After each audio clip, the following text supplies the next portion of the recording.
Price God ஆண்டவர் இயேசு கிறிஸ்து நாமத்தினாலே வாழ்த்துக்கள். வசனத்தை வாசிக்கிறேன். எஸ்ரான் புஸ்தகம் 10ஆம் அதிகாரம் வசனம் 4. எழுந்திரும், இந்த காரியத்தை நடப்பிக்கிறது உமக்கு அடுத்தது. நாங்களும் உம்மோடே கூட இருப்போம். நீர் திடங்கொண்டு இதை செய்யும் என்றான்.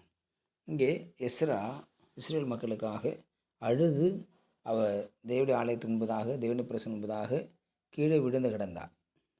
ஜனங்களுக்காக பாவத்துக்காக பாவறிக்கையிட்டு தேவனுடைய ஆலயத்துக்கு முன்பதாக கீழே விழுந்து கிடந்தார். அவர் விழுந்து அவர் சத்தம் போட்டு அழுகிற பொழுது அங்குள்ள மக்களெல்லாம் புருஷர்களும் ஸ்திரீகளும் பிள்ளைகளும் வந்து நாங்களும் பாவம் செய்தோம் என்று சொல்லி அவர்கள் கீழே விழுந்து அந்த அழுகிற அந்த காட்சியை பார்க்கிறோம். அப்போது முக்கியமான ஒரு சம்பவம் நடைபெறுகிறது. அப்போது ஏலாமின் புத்தரில் ஒருவனாகிய இஹியேலின் குமாரன் செக்கனியா அங்கே வருகிறான். வந்து எஸ்ரா நோக்கி ஒரு காரியத்தை சொல்கிறான். எழுந்திரும், இந்த காரியம் நடப்பிக்கிறது உமக்கு அடுத்தது. நாங்களும் உம்மோடு கூட இருப்போம். நீ திடம் கொண்டு இதை செய்யும் என்றான். அப்போது இங்கே எஸ்ராயை வந்து உற்சாகப்படுத்துறதை பார்க்குறோம். எஸ்ராயை வந்து உற்சாகப்படுத்துகிறா, நீங்கள் எழுந்துருங்க, அழுதது போதும், நீங்கள் ஏன் இப்படிலாம் செய்கிறீங்க, நாங்கள் உன் கூட தான் இருப்போம், நீங்கள் இப்படிலாம் அழ வேண்டாம், எழுங்க என்று சொல்லி எஸ்ராவுக்கு ஒரு உச்ச ஆலோசகராக, ஒரு தைரியம் சொல்லுகிறவராக, நாங்களாம் கூட இருக்கிறோம் என்ற அந்த காரியத்தை இந்த செக்கனியா சொல்லுகிறதை பார்க்கிறோம். ஆகவே சொல்லுகிற பொழுது இங்கே எஸ்ரா அதன் பிறகு எழுந்து மற்ற காரியத்தை அவர் செய்கிறார். ஆகவே இங்கே விழுந்து கிடந்த ஊழியக்காரனை ஒருவர் வந்து எழுப்புகிறார். ஒரு தேவனுடைய பிள்ளை வந்து எழுப்புகிறார். நாங்கள் கூட இருக்கிறோம். இன்றைக்கி ஊழியம் என்பது தனிப்பட்ட ஒரு ஆள் செய்கிறது அல்ல. ஊழியம் என்பது ஏதோ ஒரு ஊழியக்காரனுக்கு உண்டானது, அவர் தான் என்பது அல்ல.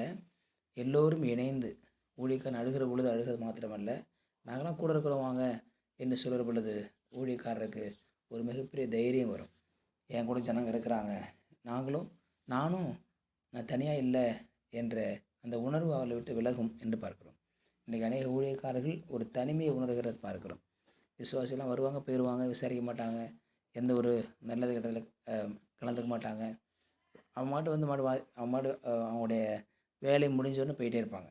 ஆனால் ஊழியக்காரர்கள் என்பவர்கள் நமக்கானவர்கள், நமக்காக பரிந்து பேசுகிறவர்கள், நமக்காக தேவன் சமூகத்தில் அழுது புலம்புகிறவர்கள் என்று சொல்லி மக்கள் அறிந்து கொள்ள வேண்டும். நாங்களும் கூட இருக்கிறோம்.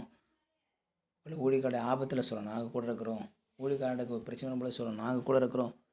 ஊழியக்காரன் ஆபத்துன்னு சொல்ல நாங்கள் கூட இருக்கிறோம் என்று சொல்லி எல்லாவற்றிலும் கூட இருப்பதாக அவர்கள் சொல்ல வேண்டும். அப்படி சொல்லும் பொழுது தான் ஊழியக்காரர்கள் இன்னும் முன்னேறி போக முடியும். எழுந்திரு, நாங்கள் கூட இருக்கிறோம், நாங்கள் பார்த்துக்கிறோம், நாங்கள் எங்கேயும் போயிடல, உன் கூட தான் இருக்கிறோம், அழ வேண்டாம் என்று சொல்லி எஸ்ராவுக்கு சொன்ன தைரியமானது அவரை மீண்டும் எழ வைத்து என்ன சொல்லி பார்க்க மீண்டும் எழுகிறார்.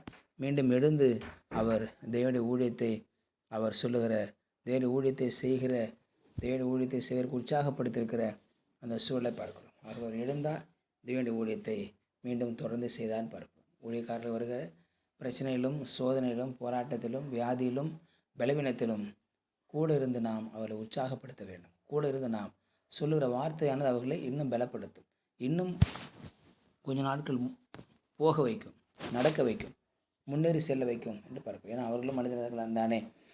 ஆகவே அவர்களும் மனிதர்களாக இருக்கிறதுனால அவர்களுக்கும் பலவீனங்கள், சுகவீனங்கள், தேவைகள் எல்லாம் வரும். அப்படிப்பட்ட நேரத்தில் நாம் சரியாக அவர்களை புரிந்து கொண்டு நாம் அவர்களை உற்சாகப்படுத்துவது மிகுந்த அவசியமாக இருக்கிறது. நாங்களும் உம்மோடே கூட இருப்போம். அந்த வார்த்தை சாதாரண வார்த்தை இல்லை. நாங்களும் உம்மோடே கூட இருப்போம் என்று வாக்கு பண்ணுகிறார். நாங்கள் கூட இருக்கிறோம், ஏன் பயப்படுறீங்க, நாங்களும் கூட இருக்கிறோம் என்று சொல்லி அவர்கள் தைரியப்படுத்தினார்கள், வாக்கு கொடுத்தார்கள். இன்றைக்கி வாக்கு கொடுக்கறதுக்கு ஆட்கள் கிடையாது. இன்றைக்கி வாக்கு கொடுப்பதில் ஆட்கள்லாம் குறைஞ்சிட்டாங்க. நானும் கூட இருப்பேன் பாஸ்டர் அப்படின்னு சொல்லக்கூடிய ஆட்கள்லாம் குறைஞ்சிட்டாங்க. ஆனால் அவர் சொல்லுகிறார், செகனியா சொல்லுகிறார், நாங்கள் கூட இருக்கிறோம், எஸ்ரா பாஸ் நாங்கள் கூட இருக்கிறோம் என்று சொல்லி தைரியப்படுத்துகிற அந்த சூழ்நிலையை நாம் இங்கே பார்க்கிறோம். ஆகவே தினம் கொண்டு எழுந்துரு, நீங்கள் எழுந்துருங்க என்று சொல்லி அவர் எழுப்பி விடுகிறார், தூக்கி விடுகிறார்.